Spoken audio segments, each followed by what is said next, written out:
ढीग को समाजता की बात कहा भाखिए। चंद्रहास जी ने ऐसा राज्य किया कि संपूर्ण देशवासी को भक्तराज बना दिया। सब भक्त बन गए। कर्यो ऐसो राज सब देश भक्तराज कर्यो। ढीग को समाजता की बात कहा भाखिए। ढीग को समाज, चंद्रहास जी के ढीग माने पास में रहने वाले जो समाज है उसकी बात कहा भाखिए। उसके बारे में क्या कहा जाएगा।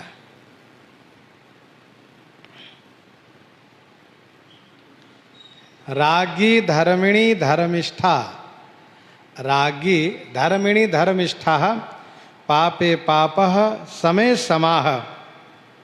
राजान मनुवर्तन्ते यथा राजा तथा प्रजा।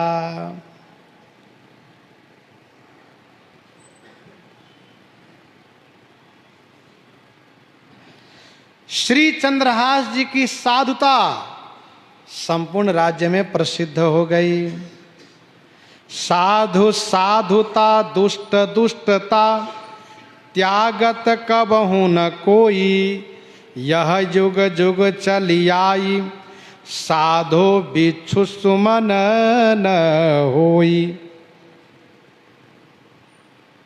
भलो भला यहीं पे लहई लहई निचाई नीच। सुधा सराही अमरता गरल सराहिए मीच। गरल सराहिए मीच। परम अभागी दुष्ट हूँ बड़ भागी सो जानू। साधु संग सुधरै सहमी ताहि संत ही मानू। दुर्लभा वैष्णवा नारी, दुर्लभा वैष्णवा नारी। दुर्लभो विप्र वैष्णवः, दुर्लभो वैष्णवो राजा। प्रजा भाग्येन लभ्यते। नारी वैष्णव हो, ब्राह्मण वैष्णव हो, राजा वैष्णव हो जाए, ये बड़ी बात है। दुर्लभा वैष्णवा नारी, दुर्लभो विप्र वैष्णवः, दुर्लभो वैष्णवो राजा। प्रजा भाग्येन लभ्यते। माली भानु किसान समा नीति निपुण नरपाल। प्रजा भाग बस होहिंगे कबहु कबहु कलिकाल। बरसत हर्षत लोग सवा करसत लखै न कोई। तुलसी प्रजा सुभागते भूप भानु से होई।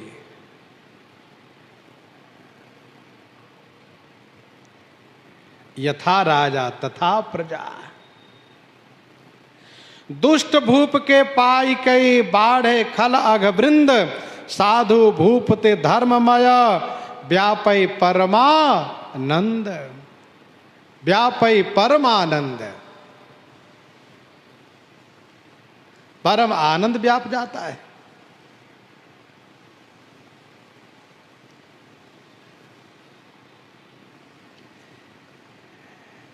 एक राजा, जथा राजा तथा प्रजा के संदर्भ में दृष्टांत है। एक राजा अपने पुरोहित जी पर बहुत विश्वास करते थे क्योंकि वे बहुत बड़े विद्वान थे। राजा के सभी कार्यों के संदर्भ में वे ज्योतिष शास्त्र से गणित करके बताया करते थे, जिससे उनको कार्य सिद्ध होता था। परंतु इस बात को लेकर के और लोग बहुत चिढ़ते थे, बहुत जलते थे। एक बार राजा ने कहा, मेरे घुड़शाला में घोड़ी भी बच्चा देने वाली है और गौशाला में गौ भी, पंडित जी बताइए, गौ और घोड़ी से क्या होगा? बछड़ा होगा कि बछिया होगी? पंडित जी ने खूब ज्योतिष के माध्यम से गणित लगाया और गणित लगाने के बाद राजा से कहा, महाराज दोनों से बछड़ा ही होगा, घोड़ी से बछड़ा होगा, गौ से बछड़ा होगा। अच्छी बात है। समय पर दोनों का प्रसव हुआ, लेकिन जो द्वेषी थे, जो दुष्ट लोग थे, उन लोगों ने गौशाला से गौ के बछड़ा उठा करके घोड़ी के पास रख दिया और घोड़ी के बछड़ा को गौ के पास रख दिया, गौ के बछड़ा को घोड़ी के पास और घोड़ी के बछड़ा को गौ के पास रख दिया। और इसके बाद मौका पाकर के राजा से कहा, महाराज हमने कहा ना, ये पंडित जी झूठ बोलते हैं, ये तो साधारण सी बात है। बताइए, गौ ने बछड़ा दिया, घोड़ी ने बछड़ा दिया, पर इन्होंने उल्टा बताया था। और कोई बड़ी बात होगी और आप इनकी बात को मान करके जब आप चलेंगे तो परिणाम क्या होगा?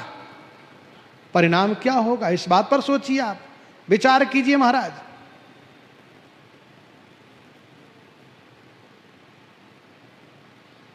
तब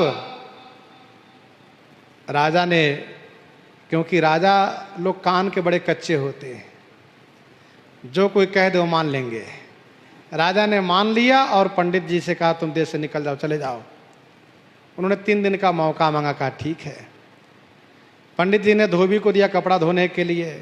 धोबी ने कहा, पंडित जी बड़े उदास हो, क्या बात है? उन्होंने सारी बातें बताई। कहा अच्छा ठीक है, चिंता मत करो। 3 दिन बीत गए, कपड़ा धोकर दिया ही नहीं। पंडित जी घबराए। पंडित जी ने कहा, भाई क्यों नहीं कपड़ा दिए? राजा हमें निकल जाने के लिए आदेश दिए, हमने उनसे 3 दिन का ही मोहलत लिया है, समय लिया है। राजा के कर्मचारी लोग आ गए, क्यों पंडित जी गए क्यों नहीं? कहा भाई क्या करूं, धोबी ने कपड़ा नहीं दिया है। अच्छा ठीक है, धोबी को बुलाओ। धोबी को बुलाया राजा ने। क्यों भाई पंडित जी कपड़े क्यों नहीं दिए? कहा महाराज क्या बताऊं, पंडित जी के कपड़े को जैसे मैंने पानी में डाला, पानी में उनका कपड़ा जल गया, पानी में कपड़ा जल गया उनका। राजा ने कहा कैसे मूर्खता वाली बात करते हो, पानी में कहीं आग लगती है, पानी में कहीं कपड़ा जलता है?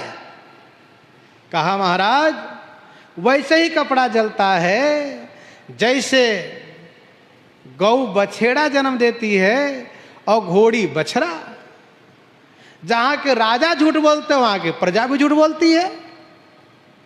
राजा ने कहा क्या ऐसा क्यों बोल रहे हो? कहा महाराज आप भी जरा अपनी बुद्धि से विचार करो, थोड़ा भी दिमाग लगाओ। कभी घोड़ी बछड़ा जन्म दिया है, गौ कहीं बछेड़ा जन्म दिया है, ऐसा कभी हुआ है? राजा ने कहा ठीक कह रहा धोबी। फिर जांच पड़ताल किया तो जिसने षड्यंत्र रचा था उसका सारा भेद खुल गया। राजा ने पंडित जी को बड़ा सम्मान किया, धोबी को भी आदर दिया।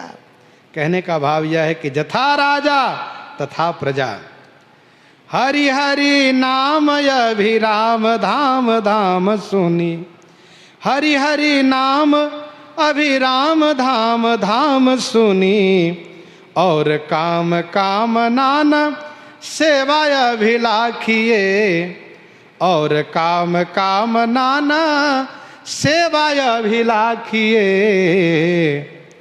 हरि हरि नाम अभिराम धाम धाम सुनी, हरि हरि नाम अभिराम धाम धाम सुनी। धाम धाम माने घर घर में, हरि हरि अभिराम नाम सुनिए। अभिराम माने सुंदर नाम सुना जा रहा है, जिधर जाओ उधर हरि हरि हरि हरि हरि हरि नाम सुना जा रहा है।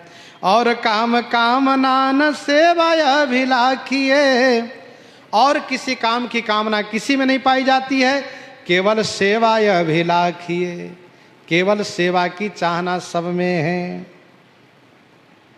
काम क्रोध लोभ मद आदि लय के दूरी किए, काम क्रोध लोभ मद आदि लय के दूरी किए, जिय निरप पाई सो नयनन में राखिए। राजा चंद्रहास जी ने काम क्रोध लोभ मद आदि को दूर कर दिए। जिय निरप पाई, सभी प्रजाजन ऐसे राजा को पाकर के बड़े आनंदित जीवन जी रहे हैं। और नयनन में राखिए, सब चाहते हैं महाराज को हम अपनी आंखों में रख ले। जो मांगा पाइए विधि पाही, ये रखी है सखी आंखिन माही। कही जिति बात यादि अंत लो सुहात हिये। स्वामी प्रियादास जी कहते हैं कही जिति बात, जितनी बात हमने कही। अर्जुन से चंद्रहास की बड़ी प्रशंसा करी, भक्ति की बड़ी महिमा गाई और अर्जुन को भेजा, कहा जाइए उनसे मिलिए। अर्जुन मिले हैं और फिर चंद्रहास जी को लाए हैं। चंद्रहास जी बड़े अनुरक्त हो गए हैं, बड़े भाव में भर करके। और फिर भगवान श्री कृष्ण के द्वारा बड़े लड़के को अर्थात मकर ध्वज को राज तिलक करा करके और स्वयं अश्वमेध यज्ञ के घोड़े के साथ यज्ञ में भगवान श्री कृष्ण के साथ आए और अपने जीवन को धन्य किया इन्होंने। ऐसे महान भागवत श्री चंद्रहास जी की कथा भक्तमाल जी में इस तरह से प्रस्तुत की गई। इन्हीं के साथ आज सीताराम सीताराम सीता राम सीताराम सीता